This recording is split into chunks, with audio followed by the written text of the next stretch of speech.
আজকের বর্তমান ভারতবর্ষে হিন্দু আর হিন্দু নেই, হিন্দু তিন রকম হিন্দু হয়ে গেছে। ভালো করে শুন, তিন রকম, একরকম নয়, তিন রকম হিন্দু হয়ে গেছে। একটা হচ্ছে বিজেপির হিন্দু, একটা তৃণমূলের হিন্দু। আগে বোঝা লাগবে দীনকৃষ্ণ ঠাকুর কি চাচ্ছে, ক্লিয়ারলি শুনুন। দীনকৃষ্ণ ঠাকুর যে সংগ্রামটা করতে চাচ্ছে, যেখানে হিন্দু থাকবে না, মুসলমান থাকবে না, জৈন থাকবে না, বৌদ্ধ থাকবে না, খ্রিস্টান থাকবে না, শুধুমাত্র মানুষ থাকবে। মানুষ ছাড়া আর কিচ্ছু দেখা যাবে না। গলায় মালা নিয়েছো, তিলক সেবা করছো, গলায় পৈতা নিয়েছো, নিজেকে ব্রাহ্মণ বলে দাবি করছো, কিন্তু কাণ্ডজ্ঞান মনুষ্যত্ব যদি তোমার না থাকে, পৈতারও দাম নেই, মালারও দাম নেই। বাবা মা হাঁপাচ্ছে সিঁড়ির তলায়, আর তুমি পুঁড়লি গুইচে নিয়ে নবদ্বীপে যাচ্ছ, কম্য হবে? হবে না। সবার আগে মানবতা, মনুষ্যত্ব আগে। মনুষ্যত্বই বড় ধর্ম, আর সব তার পিছে। আগে বোঝা লাগবে দীনকৃষ্ণ ঠাকুর কি চাচ্ছে, ক্লিয়ারলি শুনুন। দীনকৃষ্ণ ঠাকুর যে সংগ্রামটা করতে চাচ্ছে, যেখানে হিন্দু থাকবে না, মুসলমান থাকবে না, জৈন থাকবে না, বৌদ্ধ থাকবে না, খ্রিস্টান থাকবে না, শুধুমাত্র মানুষ থাকবে। মানুষ ছাড়া আর কিচ্ছু দেখা যাবে না। যদি আমরা মানুষ হই, এই তো সব থেকে বড় ধর্ম। সবার উপরে মানুষ সত্য, তাহার উপরে কিচ্ছু নাই। পা থেকে মাথা পর্যন্ত তুলসী মাটি মেখে ঘুরছো, বৃন্দাবনের কাদা মেখে ঘুরছো, এর হাতে খাবো না, ওর হাতে খাবো না, এর ছোবো না, ওর ছোবো না। তুমি কি মানুষ? কোনো অ্যাঙ্গেল থেকে তুমি মানুষ নয়। আগে বোঝা লাগবে, আমরা যারা বলছি মুসলমান, আমরা যারা বলছি হিন্দু, আমরা যারা বলছি জৈন, খ্রিস্টান, পার্সি, ঈসাই, আমরা কারা? আজকের বর্তমান ভারতবর্ষে হিন্দু আর হিন্দু নেই, হিন্দু তিন রকম হিন্দু হয়ে গেছে। ভালো করে শুন, তিন রকম, একরকম নয়, তিন রকম হিন্দু হয়ে গেছে। একটা হচ্ছে বিজেপির হিন্দু, একটা তৃণমূলের হিন্দু,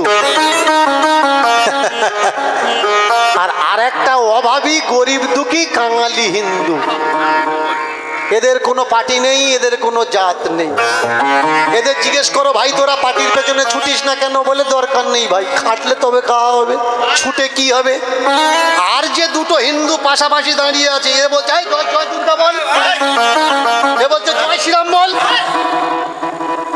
লড়াই হচ্ছে দুর্গা আর রাম নিয়ে। বুঝে দেখুন তো, চায়ের দোকানে বসে, মোড়ে বসে, চান করতে গিয়ে, দাঁত মাজতে টিউকলে দাঁড়িয়ে যে দুটো রাজনৈতিক দল নিয়ে আপনারা মারপিট করছেন, তাদের কখনো মারদাঙ্গা করতে দেখেছেন? তারা করে না। তাহলে তাদের নাম নিয়ে আপনারা কেন মারপিট করছেন? উত্তর দিতে পারবেন না। যে কজন মারপিট করছে, গ্রামের মাধ্যমে কিছু লাঠি রুটি লাড্ডু পেয়েছে, তার জন্যে মারপিটটা করছে। যে পায়নি ওর মুখে কোনো কথা নেই। আমাদের বলে দিল গরু আমাদের মা, গোমাতা। গোমূত্র পান করলে ৩৫০০-এরও বেশি রোগ সেরে যায়। বলুন তো, গরুর মুত খেলে যদি ৩৫০০ রোগ সেরে যায়, তাহলে তো পিজির মতো হসপিটালে মেডিসিন নয়, গরুর মুত রেখে দিত। তবু আপনি বলছেন গরু আমাদের মা। হ্যাঁ, গরু আমাদের মা। গরু যদি আমাদের মা হলো, ভগবান শ্রীকৃষ্ণের স্ত্রী রুক্মিণীর বিবাহের কারণে ১ লক্ষ গরু কাটা কি করে হয়? রুক্মিণীর বিয়েতে ১ লক্ষ গরু কাটা হচ্ছে। খাচ্ছে কারা? মোল্লারা খাচ্ছে। প্রমাণ ব্রহ্মবৈবর্ত পুরাণ খুলে লিখে নিন। দীনকৃষ্ণ ঠাকুর ভুল কথা বলছে না ঠিক কথা বলছে? তাহলে গরু আমাদের মা সাজিয়েছে কারা? কোন রাজনৈতিক বিচারধারা। শুধু গরু যে মা বানিয়েছে তা নয়, ভারতবর্ষকে বলা হয়েছে এ দেশ আমার মা।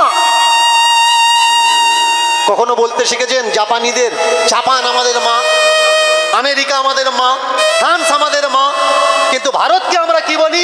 ভারত আমাদের মা। ভারত মাতা কি জয়, ভারত মাতা কি জয় বলো, না বললে গন্ডগোল হবে। একদল মাথা মোটা টুপি পরে ঘুরছে, ভারত মাতা কি জয় বলবে না। আরে বললে অসুবিধা কথা, বল না ভারত মাতা কি জয়। খারাপ হয়ে যাচ্ছে, শুনতে চাচ্ছে বলে দে, পেছনে যাবি ভুলে যাবি। কিন্তু না, ও বলছে তুই বলে, বলছে আমি বলবো না।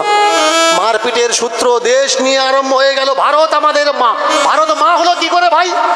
কোনো অ্যাঙ্গেল থেকে তো ভারত মা নয়। বলুন তো এই ভারত নাম কোত্থেকে এসছে? কিছু মানুষ বলবে লক্ষণের ভাই ভরত, ভরত গদিতে বসেছিল, তার জন্য ভরতের নামকরণ থেকে এই দেশ Bharatvarsha.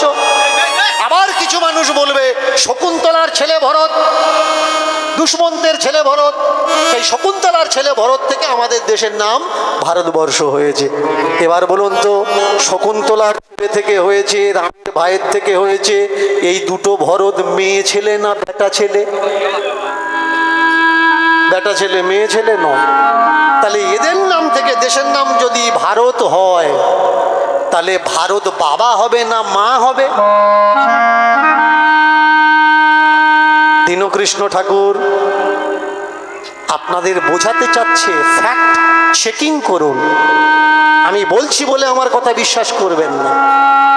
Only for fact checking. Checking করবেন কি করে? ধর্মীয় মানুষগুলো ধর্ম নিয়ে বক্তব্য দিল, আর আপনি বাড়িতে চলে গিয়ে আপনার ছোট ছোট মেয়ে ছেলের পায়ে কালো সুতো বেঁধে দিয়েছেন। কেন? পাশের বাড়ি দিচ্ছে, এ বাড়ি ও বাড়ি দিচ্ছে, সুতো বাঁধলে নাকি নজর লাগবে না। কিন্তু যার নজর খারাপ, সুতো কেন, লোহার গ্রিল দিয়ে ঝালাই করে দাও, ও কুনজর দেবে। আর যার ভালো নজর, কিছু থাক বা না থাক, সে সবাইকে মা বোন, ভাই বোন, ছেলে মেয়ে বলে বিচার করবে। ফ্যাক্ট চেকিং কাকে বলা হয়? ভালো করে মন দিয়ে শুনবেন। দীনকৃষ্ণ ঠাকুর চাচ্ছে ধর্মকে বৈজ্ঞানিক আওতায় এনে বিজ্ঞান মনোভাবনায় ধর্মকে পরীক্ষা করো। বিজ্ঞানের কোষ্ঠী পাথরে চেক করে নাও ধর্মের এই কথাটা ঠিক না ভুল। এক জায়গায় চারটে ধর্মীয় মানুষ বসেছে, আর এক জায়গায় টেবিল নিয়ে চারটে বৈজ্ঞানিক বসেছে। মায়েরা মন দিয়ে শুনবেন, ফ্যাক্ট চেকিং কিভাবে করতে হয়। এক জায়গায় চারটে বৈজ্ঞানিক বসেছে টেবিল নিয়ে, এক জায়গায় চারটে ধর্মীয় গুরু বসেছে টেবিল নিয়ে, চেয়ার টেবিল নিয়ে বসেছে। এক ব্যক্তি অন্ধকার ঘরে ঢুকেছে, ঢোকার পরে মাথায় কি যেন একটা পড়েছে, মাথা কেটে গেছে, ফেটে গেছে, রক্ত বেরোচ্ছে। তাড়াতাড়ি অন্ধকার ঘর থেকে বাইরে এসে ধর্মগুরুদের কাছে প্রথমে গেছে, গিয়ে জিজ্ঞাসা করছে আমার এরকম হলো কেন? একজন বলে উঠলে গত জন্মের কর্মফল, তার জন্য তোমার মাথাটা ফেটে রক্ত বেরোচ্ছে। আর একজন বললে তোমার পৈশাচিক দশা আছে, শনির দশা চলছে, দশা খারাপ, তাই যেখানে যাচ্ছ তোমার পায়ে পায়ে বিপদ ঘুরে বেড়াচ্ছে। আরেকজন বলে উঠলে তুমি পুণ্যের দিকে কম করেছো, পাপের দিকে বেশি করেছো, এর জন্য দেবতা তোমার দিকে রুষ্ট হয়েছে, তাই দৈব তোমার মাথায় আঘাত করেছে। আরেকজন বলে উঠলে তুমি দীক্ষা নাও আর যজ্ঞ করো, তাহলে তোমার দশা ঠিক হয়ে যাবে। ওই ব্যক্তি বৈজ্ঞানিক চারজন বসে আছে, তার কাছে গিয়ে দাঁড়িয়েছে। বৈজ্ঞানিকরা কি করলেন? প্রথমে অন্ধকার ঘরে লাইট দিলেন, আলো দিয়ে জ্বালালেন, জ্বালিয়ে নিচে চেক করলেন একটা সিমেন্টের টুকরো পড়ে আছে। চতুর্দিকে দেখলো ছাদের এক কোণায় ওখানে ওই টুকরোটা ওখান থেকে ভেঙে পড়েছে, নিচের থেকে টুকরোটা ওই জায়গায় ফিট করে দিয়ে দেখলো হ্যাঁ এখানকার টুকরো। ওই ব্যক্তিকে বলে দিল, চারজনে মিলে একটা কথা বলে দিল, আপনি ঘরের ভিতরে ঢুকেছেন, ছাদ কমজোর হয়ে গেছে, মানুষের ঢোকার পরে যে ভাইব্রেশন হয়েছে ওই ভাইব্রেশনটা ওই জায়গা সহ্য করতে পারেনি, একটা টুকরো নিচে এসে তোমার মাথায় পড়েছে আর কেটে রক্ত বেরোচ্ছে। চারটে বৈজ্ঞানিক সিদ্ধান্ত নিল একটা, ওই টুকরো ওখানকার টুকরো ওখানে বসিয়ে চেক করে দেখে নিল এখান থেকে ভেঙেছে কিনা, কিন্তু চারটে ধর্মগুরু চার রকম বলল। আমার উদ্দেশ্য কোন জায়গায়? আমার উদ্দেশ্য ধর্মকে বিজ্ঞানের দৃষ্টি দিয়ে দেখো, তাহলে ধর্মের ভিতরে কোনো অযৌক্তিকতা আর থাকবে না। আমার ধর্মের দিকে আঙুল তুলে কেউ কখনো বলতে পারবে না যে এই ধর্মে নোংরা লেখা আছে। দীনকৃষ্ণ ঠাকুরের উদ্দেশ্য ধর্মগ্রন্থে যে নোংরা কথাগুলো লেখা আছে সেই কথাগুলো মানুষের সামনে তুলে ধরা। কোন কোন বইয়ে কোথায় কোথায় নোংরা লেখা আছে, এই নোংরামোগুলো আপনারা মানবেন না। আর ছেলে মেয়েদের বলবেন যে বইয়ে নোংরা কথা লেখা আছে সে বই আমাদের ধর্মগ্রন্থ হতে পারে না। ধর্মগ্রন্থ তো তাকে বলবে যে সকলার মঙ্গল চাইবে, সকলার ভালো চাইবে। ধর্মগ্রন্থ তো তাকে বলবে যার ভিতরে করুণা, দয়া, দীনতা, দৈন্যতা, ভালোবাসা লুকিয়ে থাকে।